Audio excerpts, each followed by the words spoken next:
Accuse le M23 d'avoir exécuté des enfants à Bukavu dans l'est de la République démocratique du Congo.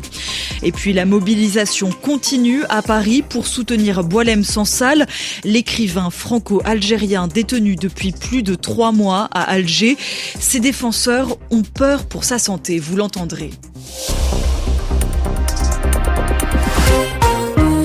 Il n'ira finalement pas en Arabie Saoudite. Le président ukrainien Volodymyr Zelensky annule son voyage officiel après les discussions qui ont eu lieu aujourd'hui, mardi, entre Russes et Américains. Des discussions sur l'avenir de l'Ukraine et sans représentant de Kiev. De leur côté, les diplomaties russes et américaines ont dressé de nouvelles lignes de négociation avant une très probable rencontre entre Donald Trump et Vladimir Poutine prochainement. Nous sommes rejoints en studio par Théo Renedon. Bonjour Théo. Bonjour Diane. Théo, qu'est-ce qui s'est dit en clair aujourd'hui ? Eh bien voilà ce que l'on sait. La Russie dit oui à une intégration de l'Ukraine à l'UE, l'Union européenne, mais elle reste sur un non ferme quant à son intégration dans l'OTAN. L'OTAN, toujours bête noire du Kremlin qui refuse catégoriquement le déploiement de troupes en Ukraine, même sous un drapeau étoilé de l'Union européenne.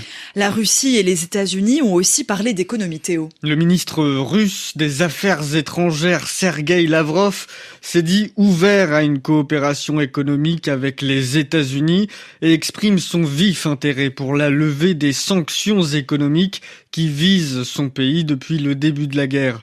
Les États-Unis commencent à mieux comprendre, je cite, la position russe, selon Sergueï Lavrov. En face de lui, son homologue, c'est-à-dire son équivalent côté américain, Marco Rubio, s'est dit convaincu à la sortie de la réunion que la Russie voulait s'engager dans un sérieux processus de paix.